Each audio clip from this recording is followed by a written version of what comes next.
अध्याय 1। गायत्री मंत्र की महत्ता। गायत्री मंत्र एक नवजीवन प्रदायिनी प्रार्थना है। इस मंत्र की महत्ता भगवान श्री कृष्ण के श्रीमद् भगवद गीता के इस कथन से ही सिद्ध होती है कि मंत्रों में मैं गायत्री मंत्र हूँ। गायत्री छंदसामहम 10/35। गायत्री का अर्थ है जो गाने वाले की रक्षा करे। गायन्तन त्रायते इति गायत्री। अतः यह एक रक्षिका मंत्र है जो मंत्र का विधिपूर्वक जप करने वाले की विपत्तियों, आपत्तियों एवं आधि व्याधि से रक्षा करता है। गायत्री मंत्र एक ऋग्वेदिक मंत्र है। यह मंत्र उतना ही पुरातन है जितना ऋग्वेद। ऋग्वेद के काल निर्धारण के संबंध में विद्वानों में मतभेद है, किंतु नक्षत्र विषयक सूचनाओं तथा अन्य तथ्यात्मक सामग्री के आधार पर ऋग्वेद का काल कम से कम ईस्वी सन से अनुमानतः 4000 वर्ष पूर्व माना जाता है।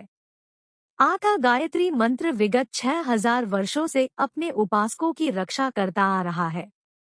ऋग्वेद संहिता के तृतीय मंडल के अनेक देवता सूक्त संख्या 62 की ऋचा 10 में सवित्री देवता से बुद्धि को प्रेरणा देने की प्रार्थना करने वाला एक तत्सवितुर्वरेण्यं भर्गोदेवस्य धीमहि धियो यो नः प्रचोदयात् मंत्र है जिसे गायत्री मंत्र कहा जाता है।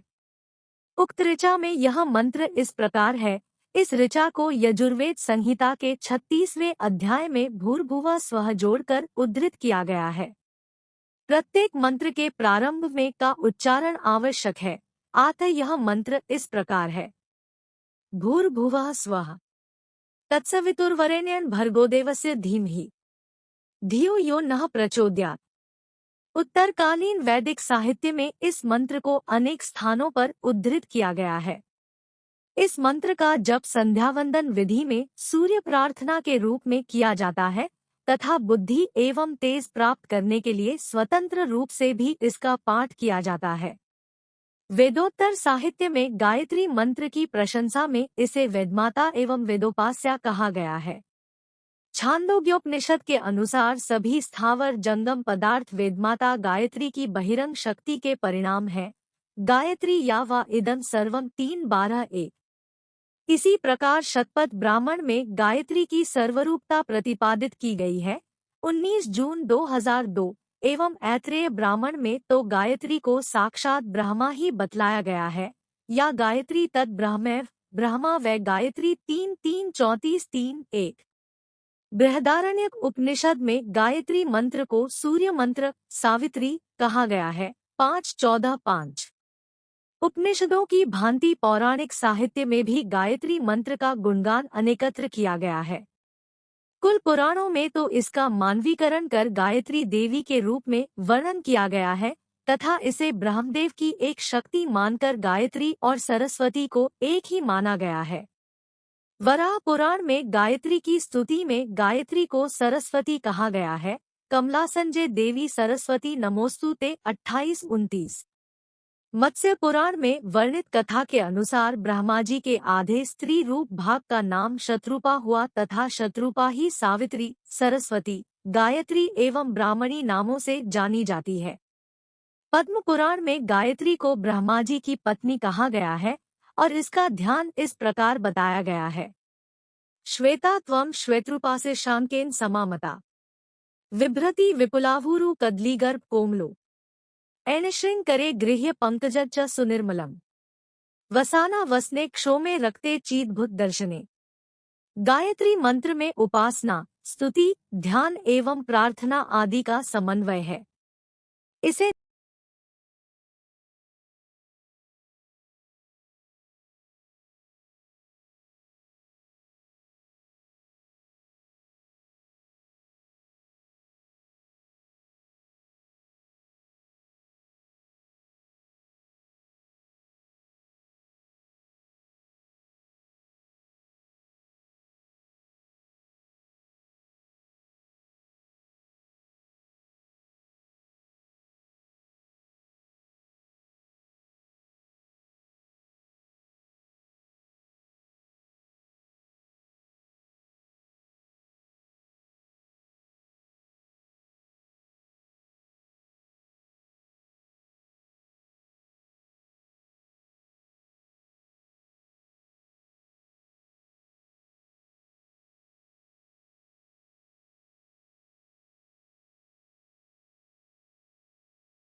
इस मंत्र में के पश्चात 7 व्याहृतियों में से प्रथम 3 का समावेश है। ये 7 व्याहृतियां हैं भुवा, भुवा स्वः, महा, जना, तपा एवं सत्यम। इन 7 में से 3 भू, भुवा, स्वः को इस मंत्र में जोड़ा गया है। भुवा, भुवा एवं स्वः का अर्थ है पृथ्वी, अंतरिक्ष एवं स्वर्ग। व्याहृति का कोशगत अर्थ है उक्ति, उच्चारण, मंत्र। मंत्र के पहले इनके उच्चारण से मंत्र की सामर्थ्य बढ़ती है। भुवा, भुवा एवं स्वः को त्रिपदा गायत्री के बीज मंत्र के रूप में जाना जाता है। ब्रह्मा, विष्णु और महेश इन तीनों उत्पादक, पोषक व संहारक शक्तियों को भी भुवा, भुवा तथा स्व कहते हैं। भुवा, भुवा एवं स्वः ये व्याहृतियां यह प्रतिपादित करती है कि परब्रह्म परमात्मा की व्याप्ति तीनों लोकों में है तथा ऐसा कहकर उसकी स्तुति की गई है। ध्यान। तत्सवितुर्वरेण्यं भर्गो देवस्य धीमहि मंत्र के इस द्वितीय भाग में परब्रह्म परमात्मा के ध्यान का वर्णन किया गया है। मंत्र की उक्त पंक्ति के शब्दों का अर्थ इस प्रकार से है। सवितुमूल शब्द सवित्री है, जिसका अर्थ है सूर्य। लेकिन इस मंत्र के सवितु शब्द का एक विशेष अर्थ भी किया जाता है। वह अर्थ है इस सारे विश्व की सृष्टि जिसके द्वारा होती है, यानी इस शब्द को परब्रह्म का द्योतक माना जाता है। देवस्य देव शब्द दिव धातु से बना है, जिसका अर्थ है प्रकाशित करना, यानी जो स्वयं प्रकाशमान है तथा इसलिए दूसरों को भी प्रकाश देता है, उसे देव कहते हैं।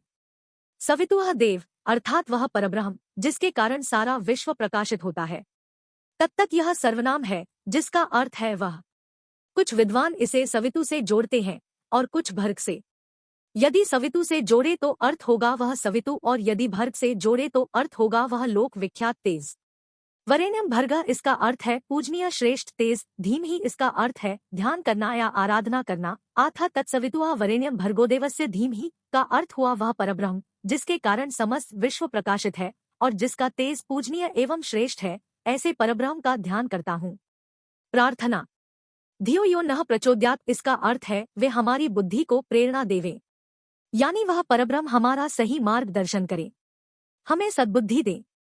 ऋग्वेद में इस मंत्र के द्वारा सूर्य की उपासना की गई है, लेकिन कालांतर में इस मंत्र का व्यापक अर्थ में प्रयोग किया जाने लगा और सवितु शब्द का अर्थ विश्व का आधार स्वरूप मूल तत्व या चैतन्य किया जाने लगा। इस मंत्र का सर्वमान्य भावार्थ है हे ईश्वर, सर्वश्रेष्ठ तेज स्वरूप, हम आपका ध्यान करते हैं। आप हमारी बुद्धि को सन्मार्ग एवं शुभ कार्यों के लिए प्रेरित करें। गायत्री मंत्र में कुल 24 अक्षर है तथा इन अक्षरों के रहस्य का उद्घाटन अनेक विद्वानों ने विविध प्रकार से किया है। किसी ने इन 24 अक्षरों को 24 ऋषियों का प्रतीक माना है, तो किसी ने इन्हें 24 छंदों का प्रतीक, तो किसी ने इन्हें 24 देवताओं का प्रतीक, तो किसी ने इन्हें 24 शक्तियों का प्रतीक माना है। किसी ने इन्हें 24 अलग अलग तत्व, तो किसी ने इन्हें 24 मुद्राओं का प्रतीक माना है। इस प्रकार इस मंत्र का प्रत्येक अक्षर महामंडित किया गया है, किंतु इन 24 अक्षरों की जो वैज्ञानिक व्याख्या की गई है उसके अनुसार ये अक्षर हमारे मस्तिष्क के मूल 24 ज्ञान तंतुओं के प्रतिनिधि है। मानव मस्तिष्क मन, ज्ञान, इंद्रियां तथा शरीर का नियंत्रक है। इस नियंत्रक केंद्र के मूल में 24 ज्ञान तंतु हैं, जो शरीर की समस्त क्रियाओं का संचालन करते हैं। इस मंत्र के 24 अक्षरों का उच्चारण अपने स्वर कंपन, वाइब्रेशन से इन 24 ज्ञान तंतुओं को प्रभावित करते हैं। विधिपूर्वक गायत्री मंत्र का जप किया जाए तो इसके अक्षरों की सूक्ष्म झंकार शरीर के 24 स्थानों में सुनाई देगी, जिससे ज्ञानतंतुओं को शक्ति मिलेगी तथा वे सतत क्रियाशील रहेंगे। हमारे शरीर में ग्रंथियां, चक्र एवं यौगिक केंद्र होते हैं, जो सामान्यतः सुप्त रहते हैं। गायत्री मंत्र का शब्द संयोजन कुछ इस प्रकार से है कि इसके अक्षरों का उच्चारण इन सुप्त ग्रंथियों को जागृत कर देता है। ये ग्रंथियां ही हमारे शरीर के शक्ति स्रोत है तथा इनके क्रियाशील होने पर साधक को शारीरिक एवं मानसिक शक्तियां प्राप्त हो सकती हैं। इस प्रकार गायत्री मंत्र हमारे शरीर की आंतरिक शक्ति को जगा देता है। गत 6000 वर्षों से सतत यह मंत्र साधकों का एक प्रिय मंत्र रहा है। अग्नि पुराण में अहिकामुष्मिकम सर्व गायत्री जप तो भवेत कहकर गायत्री मंत्र को सांसारिक एवं पारलौकिक लाभ प्रदान करने वाला मंत्र कहा गया है। गायत्री मंत्र का जाप प्रातः, मध्याह्न व संध्या तीनों समय करने से इसका अधिक लाभ होता है, क्योंकि सूर्य का तेज अपनी गति के अनुसार इन क्षणों में बुद्धि को सही दिशा देता है। वैसे गायत्री मंत्र का जाप किसी भी समय किया जा सकता है, लेकिन यदि सोने के समय, जागने के समय, भोजन से पहले और बाद में गायत्री मंत्र का जाप किया जाए तो यह मानवीय कल्याण के लिए अति उत्तम होता है। मन की चंचलता, अस्थिरता व व्याकुलता शांत करने में अत्यधिक सहायक सिद्ध होता है।